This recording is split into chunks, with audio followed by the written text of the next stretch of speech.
Hi Year 7, it's Mrs Smith here, talking to you today about camera angles, which leads on very nicely from the lesson that you were taught last week on mise-en-scène. Now just a little recap on that. So mise-en-scène, if you can remember, is when you were looking at a shot and looking at if there was a character in the shot, for instance, you were looking at body language, facial expressions, things like costume and makeup, elements of lighting and colour and setting, and how the scenery is all set out and what the effect is of that. Now camera angles and looking at camera angles is really leading on very nicely from that, because sometimes they do go hand in hand. So by the end of today's lesson, you'll be able to identify lots of different camera angles used in TV and film. Now, camera angles is a key term, so what I would like you to do for me is just make a note of these key terms as we go through. So you may need to stop and start this PowerPoint as and when you feel the need to give yourself time to copy the notes down that you need. Okay, so starting off then, camera angles is obviously your key terminology for today's lesson, and it just means, put simply, the different positions something is filmed in. So thinking really carefully about how they have positioned the camera to take the shot. Okay, now here you have an image of two people.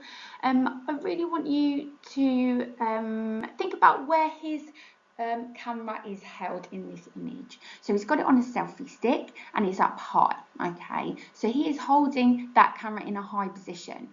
So just an initial thinking question there. What other different positions can you hold a camera?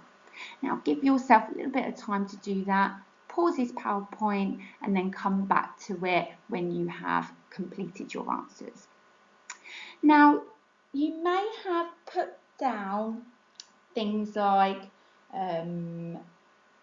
to the opposite of holding up the camera up high, you might have put holding the camera down low. You might have even considered distances with this as well, holding the camera up high to something, maybe it's an animal, a person, an object, and then the opposite to that, holding it far away, so getting in the scenery. So you might be thinking about yourself if you were going for a day out and you were taking a picture and you were down the beach, especially with this lovely weather we're having, and you might, instead of doing putting the camera up close to your face or to a family member, you might make them go a little bit further away so that you can get that nice scenery of the beach in there. So thinking about distances within this too.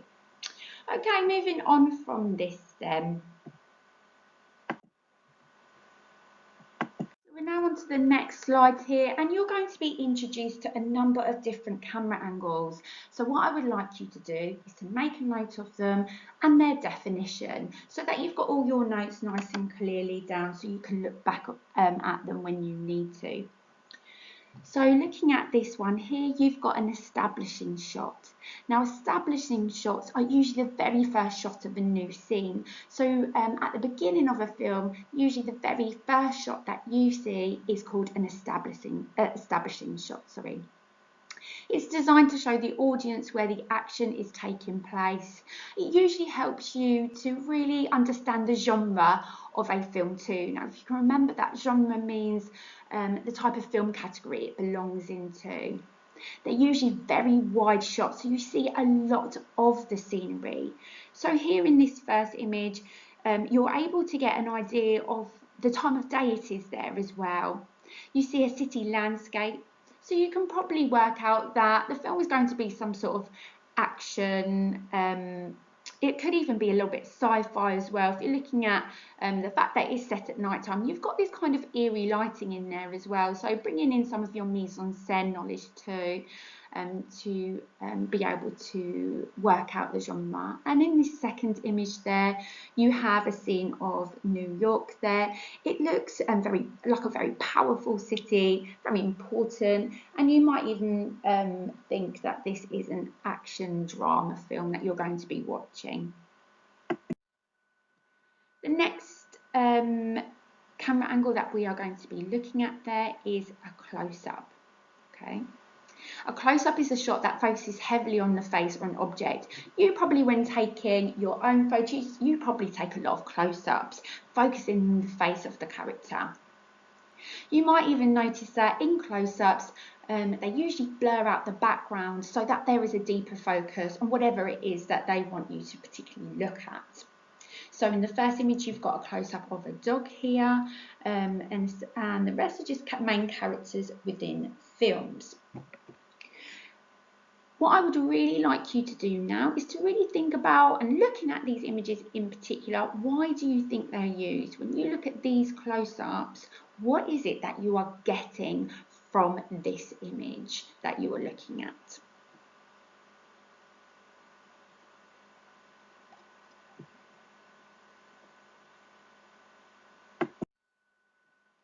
Okay, so you might have managed to get the answer down, that they often use to add emphasis to a scene or image. They really show you who's the main character, who it is that they want you to focus on.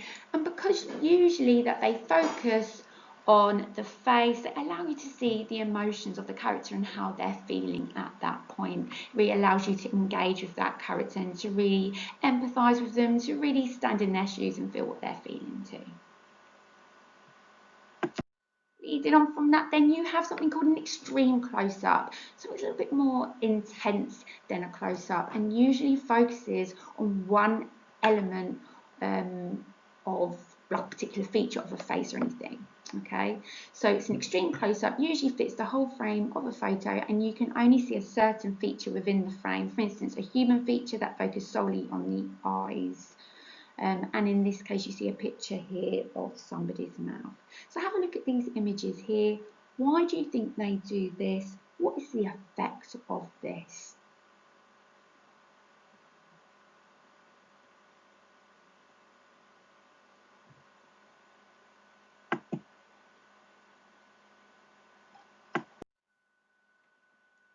Okay, so when you look at images like this, they can actually add tension to a scene.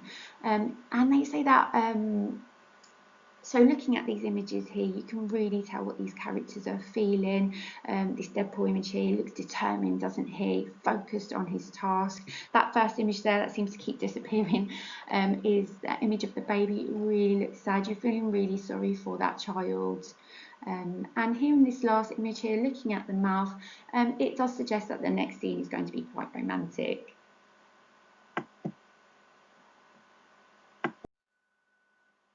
Okay, another camera angle then, that's the long shot, okay? It's a realistic scale of an object or human being, so you tend to see the whole person within this shot. So you don't just see one feature like the face or the eyes, you see the whole body. So you know if you've got a whole body in that shot, it's probably going to be a long shot. Okay, it's able to fit objects and people within a scene in the frame without cutting anything out. It is also able to, if necessary, show other happenings, people in the background. So you'll be able to look at, within a long shot, different mise-en-scène elements too. So you'll be able to see how the person that it is focusing on is in relation to other people, what their relationship is to from there. So in this one here, you might want to look at the middle one. I know that's from Pirates of the Caribbean, and it looks like he's got some people behind him chasing him. He looks quite frightened. So you're looking at facial expressions, his body language. He looks like he's running quite wildly away from them, quite terrified of them there. This one's an interesting shot. This one's your bird's eye view, okay? So it shows a summary of the scene, so you can really see that the height that they're taken at. So this is taken from a view high above the ground level, looking down as if you're a bird, okay, looking at the scene. People and objects are smaller than actual size when this camera effect is used. It's a good way to show an overall perspective of a scene. You are looking down as if you were a bird in flight. So it really makes, it can make the, if for instance in the first shot there you see a person, it really shows the height that they are at, and it makes you feel quite worried for the character too. Also, if you look at the second and the third shot there, it's really showing you the scene and the setting that the film is shot in there. I can think of a film there. It says, can you think of a film that's done this before? I can think of a lot of films that do that, are usually quite usually action films. I'm thinking of Mission Impossible. They always have great bird's eye view shots in there, looking down on a scene, the character in the forefront. Okay, looking back from our starter task there, where we were talking about how that man was holding up his camera up high to take a picture of him and his partner. Okay, now this is similar. Okay, so this is a high angle shot here. It is similar to a bird's eye view, but instead of using like a helicopter to get that shot, a crane is used to raise the camera, and it focuses on filming something at ground level. Now, looking at these images, how do you think it makes the character appear? So just make a note of your answer there. Just pause that PowerPoint, have a little think about it and come back in a minute. Okay, so it makes the character seem quite lonely, quite vulnerable, in a really difficult position. Usually something bad is going to happen to them, and you might not even necessarily in a high angle shot get a shot of a person. It could also be a high angle shot of a place. Now what this could also tell you that something bad is about to happen there. Okay, so these are great shots for when the main character is in a sticky situation, something bad is about to happen to them. It makes them look really vulnerable, quite weak, very much the victim. Now the opposite to that is your low angle shots. Okay, so low angle shots are when the camera is held down low, looking up at the characters. Okay, now really think about the opposite to the high angle shot there. What does the low angle shot make these characters appear? Okay, so they often make them seem very powerful, very important, quite intimidating. Often you'll see low angle shots used with like the antagonist, the bad guy, looking up at them, quite frightening. Now here we have a shot of Hagrid from Harry Potter. It's really emphasising his height, showing makes him look very powerful in comparison to Harry Potter, who looks very small next to him. And in the next shot you have Batman here, looking quite aggressive, focused, intimidating and very powerful. Moving on now, you have over the shoulder shot. Okay, now this is when the back of the shoulder and head of the person is used to frame the image of whoever the camera is pointing towards. Okay, so you will see in these three images here that you have two people within the shot. One you can see the face of, and one that you see the shoulder, the back of. This type of shot is very common when two characters are having a discussion and will usually follow an establishing shot, which helps the audience place the characters in their setting. It is also used in scenes to show someone is being followed, but you're not shown by who or what. So it can create like a little bit of an eerie and spooky feel to it. They're often used when characters are having conversations, so you are aware of who that character is talking to. Like this shot here, this is a point of view one. It really shows the perspective of the character in the film. It's as if the audience experience everything the character goes through. It really puts you in the mind frame of the character that is shown in that point of view. It's a technique used to make the audience feel like they are part of the film and actually are the main characters. This closely links to the over-the-shoulder shot. Okay, so here they're often used in like documentary films as well, where they really want you to understand what the main character has been going through on their journey. Now I've added this one in because I find this a really interesting camera angle, and I only found out about this a few years ago, and I thought you guys might be interested in this too. So you can also have something called a Dutch, or it's also known as a canted angle. Now a Dutch, or if you want to call it a canted angle, is when a camera is held at a tilt. Okay, so it causes the horizon at the bottom to be horizon in shot to be diagonal to the bottom of the frame. It's as if you're like looking at something with your head tilted to one side. So here we've got some examples of that. You've got a city landscape. Now look, it's like everything's tilted to one side, and here you've also got a shot of Sonic there too. Now these shots are often used to show a character's anxiety or worry. Something has happened in the film to make them panic. And also to show a character's disorientation. So they're a little bit confused, something's happened to them, maybe they've just woken up, they're not sure where they are. Keep an eye out for these canted angles within films. They are often used in war films as well, when there's a lot of action going on and the main characters are confused. There's so much noise, they don't really know what's going on. They're having to be quite aware, and it's a little bit of a worry for them. So you see these canted angles used a lot. Now, what I would like you to do, and you might want to pause this video afterwards so that you have time to get your answers down. Now you have 1, 2, 3, 4, 5, 6 different shots here. What I would like you to do is to write down which shot type is being used in each of these images. Now there is a challenge task here. Explain how you knew it was that shot type. Okay, so I'm going to give yourself about 5–10 minutes, pause this PowerPoint, and then come back and we'll talk about your answers. Okay.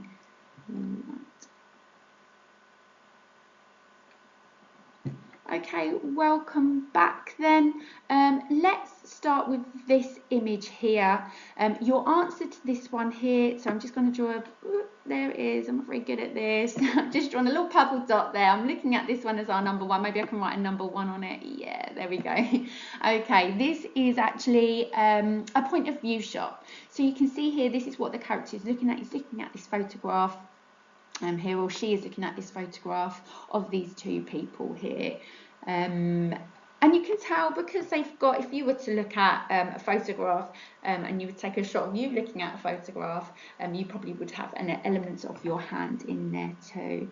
And you know it's taken from like their eye line. Okay, moving down here then as number 2. Let me try and write number 2. Yes, getting good at this.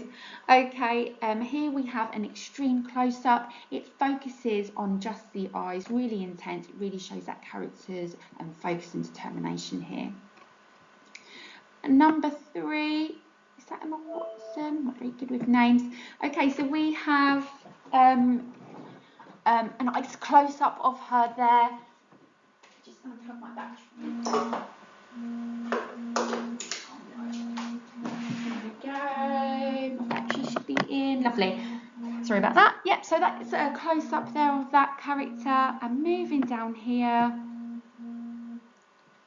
Number 4, there we go. You've got a bird's eye view. Okay, so you managed to get a bird's eye view, looking straight down on the buildings there as if you are a bird. This one here, it's got the opening titles there, The Devil Wears Prada, and that would have been the first shot in the film. That's an establishing shot showing you that city landscape, and very powerful too. And last one here, number 6, thinking about where that camera is positioned, low down, looking up at these two characters. So this is a low angle shot, so you should have got a low angle shot. Looking up at these two characters, making them look quite intimidating. Looks like they're standing over somebody, and they look quite powerful there too. Okay, so give yourself a mark out of 6 for those. And then the last thing I would like you to do is to go onto your computers, find your own examples, or even better, what would be amazing would be if you could create your own examples of each of the shots mentioned in today's lesson. Okay, now what I'd like you to do is label those, and alongside any of your work from today, send them over to your English teacher for your feedback. Okay. Stay happy, take care, and look out for our next lesson following on from Camera Angles next week. Thank you guys, bye.